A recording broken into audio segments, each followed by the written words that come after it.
बुरहानुद्दीन से दामत बरकातुहुमुल आलिया।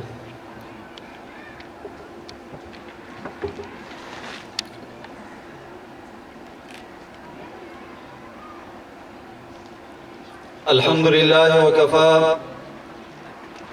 वस्सलातु वस्सलामु अला मन ला नबिय्य बअदह अम्मा बअदु फ़अऊज़ु बिल्लाहि मिनश शैतानिर रजीम बिस्मिल्लाहिर रहमानिर रहीम या अय्युहल्लज़ीना आमनुत्तक़ुल्लाहा हक़्क़ तुक़ातिही व ला तमूतुन्ना इल्ला व अंतुम मुस्लिमून व क़ाल रसूलुल्लाहि सल्लल्लाहु अलैहि वसल्लम मन खरज फी तलबिल इल्मि फहुव फी सबीलिल्लाहि हत्ता यरजिअ औ कमा क़ाल अलैहि सलातु वस्सलाम। मजलिस के मौजूद मशरान कशरान आदन न पर्दे के बयान तो बयान तो कम से तम ची आवाज रसी जड़ पशोक दुरूद शरीफ हुआ है।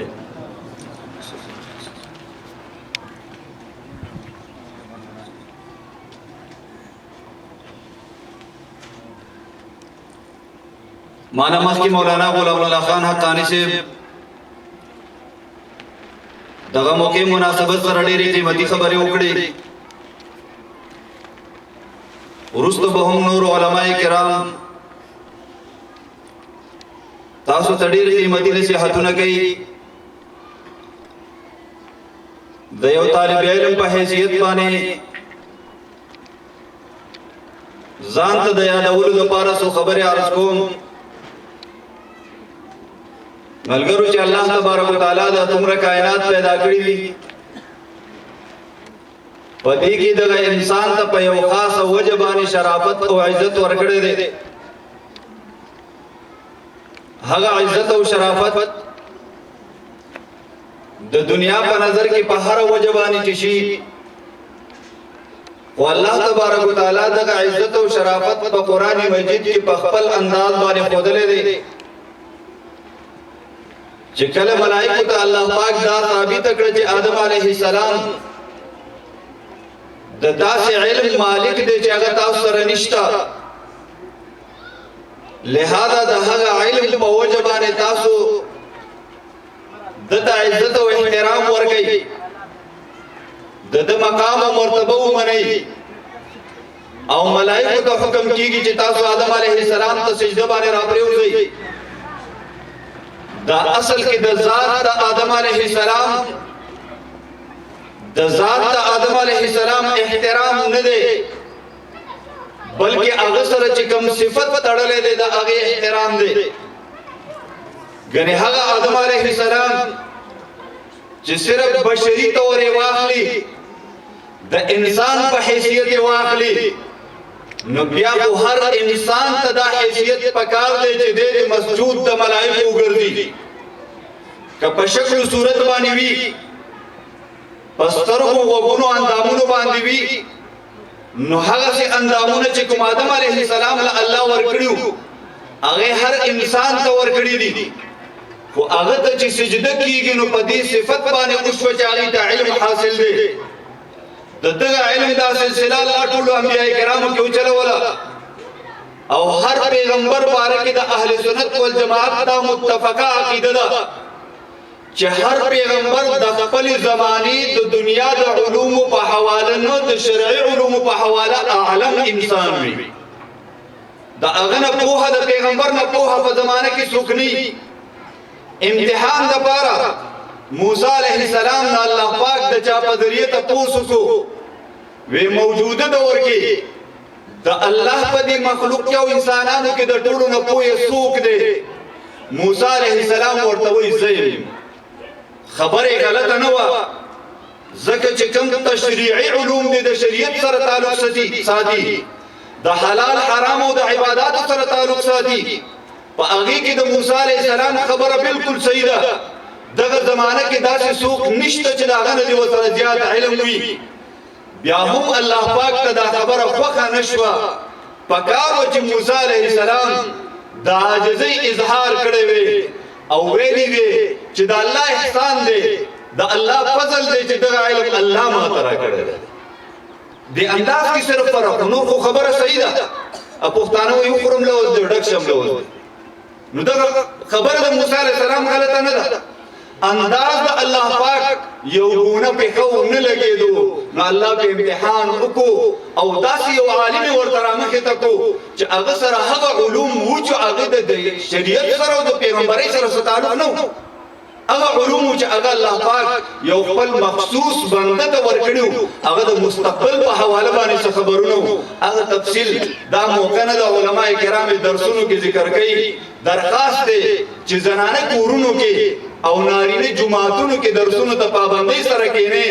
چې دغه علوم هم حاصلېږي ورسره د حلال حرام فرق هم معلومیږي نو الله پاک ټول انبیاء کرامو ته د خپل زمانه په خلکو دا فضیلت ورکړی دی چې هغه د خپل زمانه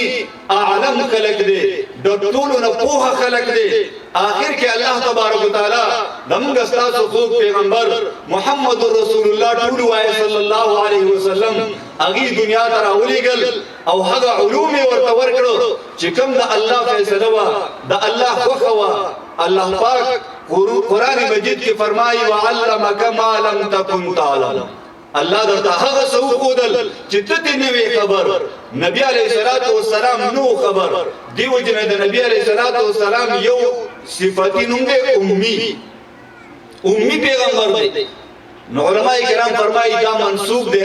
تا کله چې ماشوم د مور پیدا شي هغه د هیڅ نه خبر نه خبره کولای شي کوم چې اوري پويږي نه د خپل جذباتو د اظهار لپاره هیڅ ذریعہ نشي اختیارولې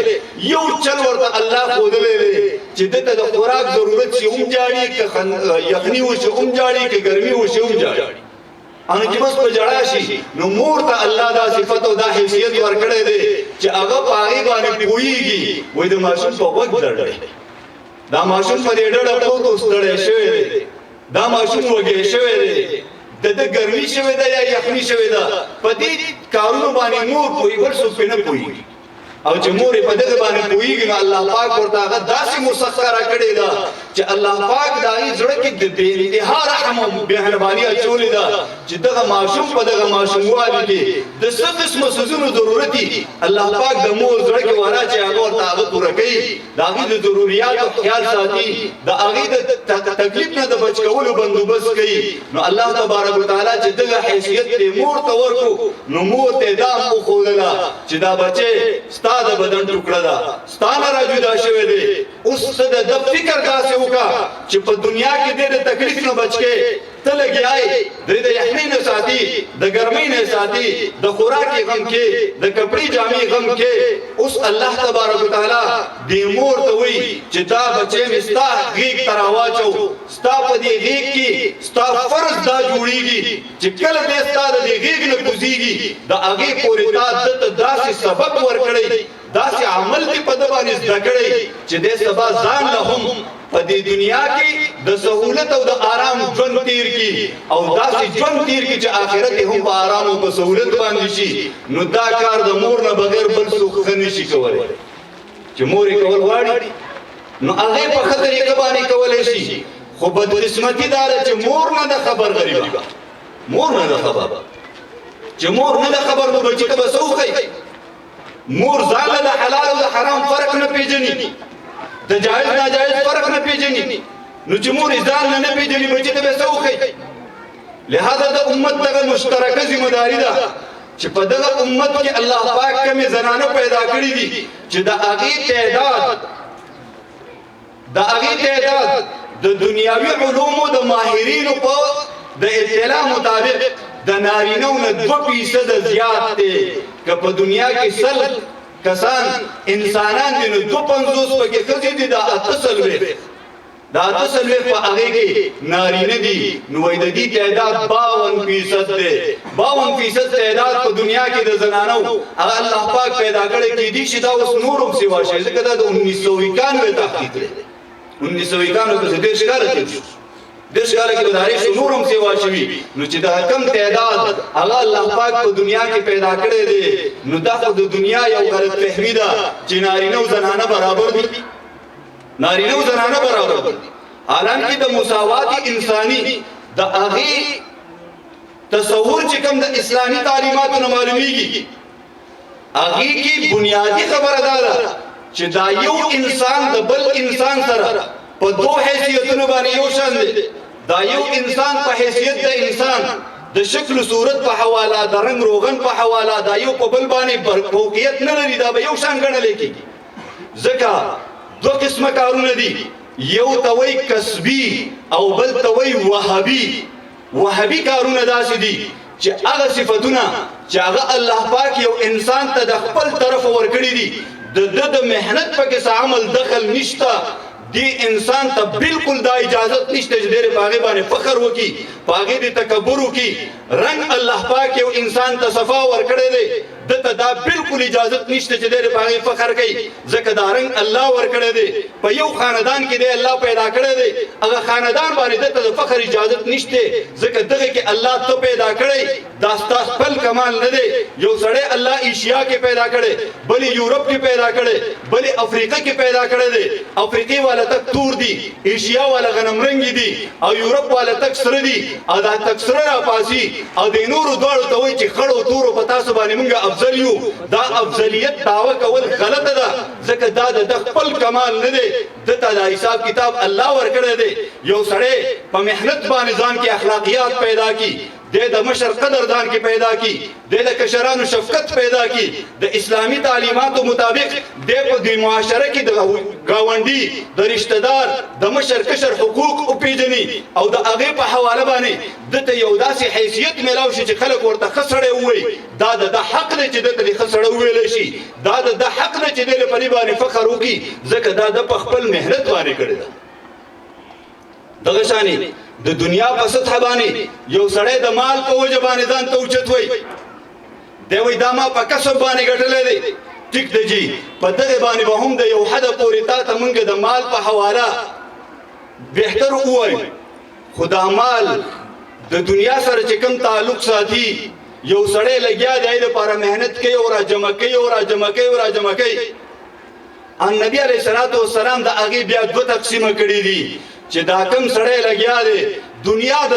د لپاره راجمع کوي او دا فکر ورسره نشته چې آخرت کې به دې څه جواب ورکول غواړي. نه الله قرآن کې فرمایي الذين يكنزون الذهب والفضة ولا ينفقونها في سبيل الله فبشرهم بعذاب أليم. خبره چې د مسلمان روانه د توجه کوي کافر نه یادي الله. کم سړی لګیا دی سرو سپینو خزانه راجمع کوي ولا ينفقونها في سبيل الله دا الله حق نه ور کوي د بندگانو حقونه نه ور کوي د رشتہ دارو حق پکې نه ادا کوي د مریضانو تپوس پکې نه کوي د خپل کور د مشرانو کشرانو پروا پکې نه ساتي.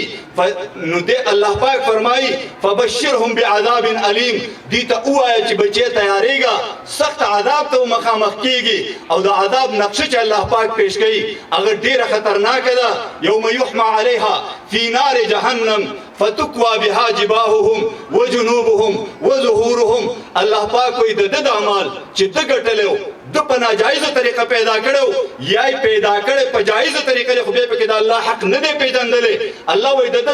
مال په ور کې سرکوم او د مخ په پیداغم د ملا په پیداغم او د بدن په ټول داغل کېږي ځکه ورته به الله وي هذا ما كنزتم لانفسكم فذوقوا ما كنتم تكنزون. چې څه خزانه دي جمع کولې اوس ورته ټینګ شه دغه اوسکه. نو چې کم یو سړی مال را جمع کوي او د الله حق ته ورکې نو ګوره هیڅ پابندي نشته چې څومره را جمع کوي. دغه لپاره دغه څه پابندي نشته چې تا 1 لک جمع کړي که 1 کروڑ او که 1 ارب په هغه هیڅ پابندي نشته. کروڑونه او اربونه را جمع کوا او چې څومره په حلاله طریقه باندې زیاتول شي هیڅ پابندي نشته. خو چې په دې کې د الله کم حق دی هغه به پوره ادا کړي. نو چې یو سړی مال له وټه ورکړي مضبوطه او پلار هسپتال کې بیمار پروت دی د دوايي درکې نه لګي د پلار د علاج په باندې حق دی دا به ورله پوره کوي. بچي هغه د خوراک ستاک په تمه ناست دي او پلار پیسې را واغستې په کاروبار کې ډېر شی وګټلې بینک کې خو دي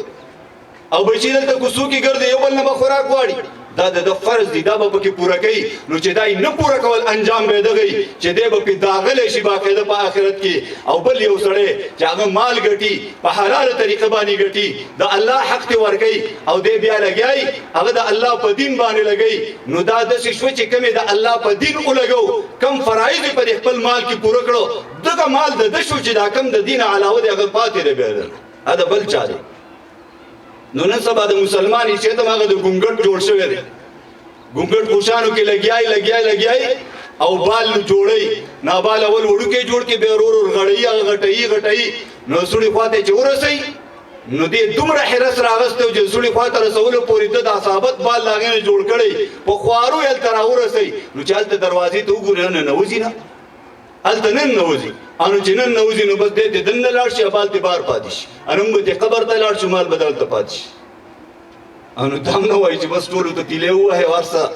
راشه جماعت په جوړ کو مدرسه په جوړ کا بیا ته سبا له بچی خیرې کوي چې بابا ځان لري په نه عایشه وکړي ان دې بل څو وکړه هر څه دې په دینو لګول موږ دې سپرې خو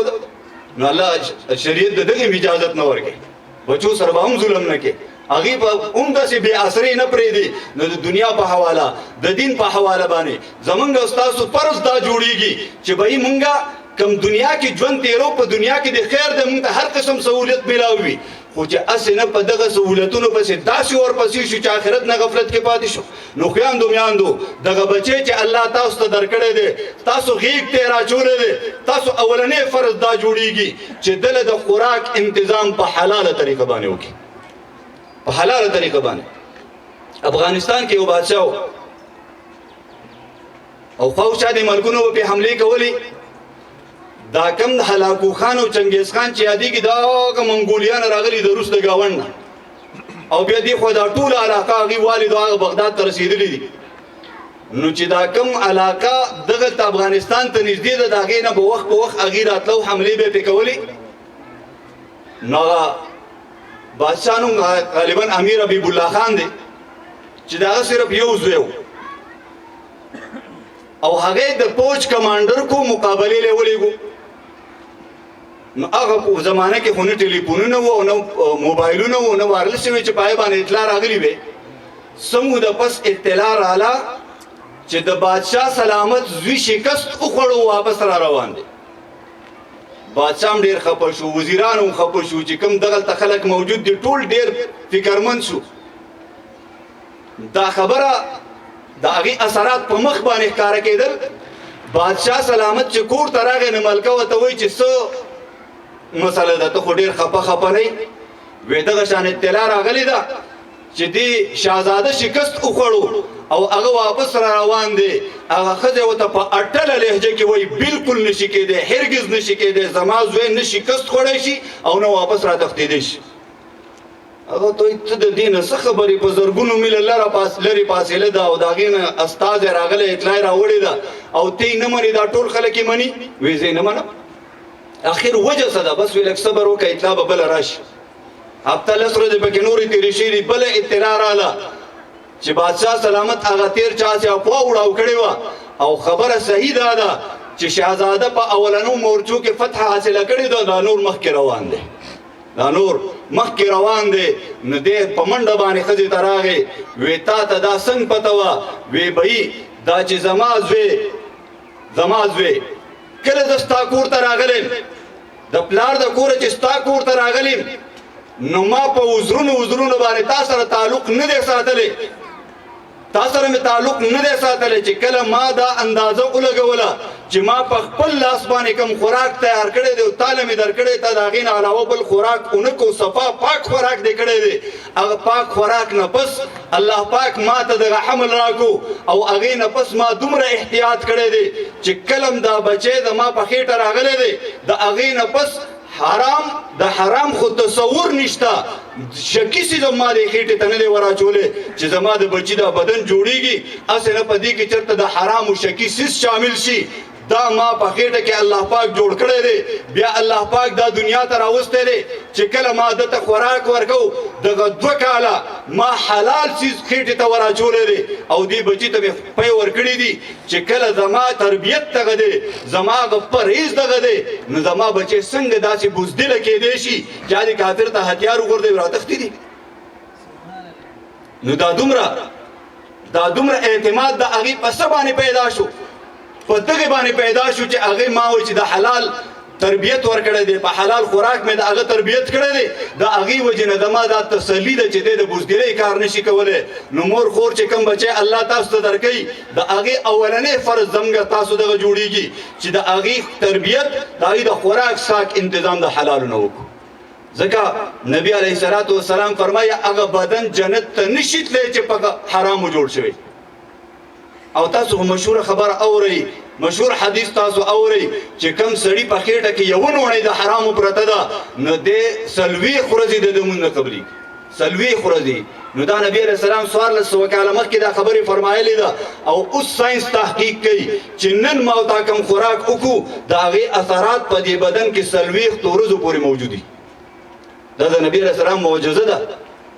چې هغې ته دغه پته نه وه چې کنه دا اثرات ته د خوراک موجود دي په بدن کې د هغې وجې نه 40 ورځې نه کېږي الله پاک د هغې د خولې نه چې کومه خبره راوباسي هغه الله ته خو پته ده د هر څه هغه الفاظ ورته الله زړه کې واراچوي چې ته داسې ووایه نبي علیه الصلاة والسلام فرمایلي 1400 کاله مخکې دي او نن هغه خبره ثابتېږي چې نبی علیه السلام فرمایلي 40 ورځې مونځ نه کېږي مطلب دا اثرات د حرامو لا موجود دي نو لهذا دغه د ټولو نه اولنی فرض زمونږ ستاسو جوړیږي چې بچو ته د حلالو بندوبست وکړو او چې کله حلال خوراک بنده کوي که نه دنه نه د بزدلۍ کار کېږي او نه د بېدینۍ کار کېږي بزدلۍ کار ته هم نه کېږي د بېدینۍ کار ته هم نه کېږي د یو سړی چې بېدینه کېږم په حرامو باندې او که بزدله کېږم په حرامو باندې او که حرام نه نو مشکوک څیز به د ده خېټې ته راغلی په دې کې به بزدلي پیدا کړي الحمدلله زمونږ دغه علما کرام په دې ځای باندې تاسو ته ودرېږي جوماتونو کې لګیایي مقبرو کې لګیایي هغې وجه دا ده چې مونږ یو خبره کولی ځکه شو د چا د مخې په هغه د زړه د اخلاص خبره ځکه کولی شو چې الحمدلله مونږ په خپله باندې څه شی لاسته راځي هغې کې مونږ مشکوک څیز د هغې نه ځان ساتلو کوشش کوو څه چې راشي او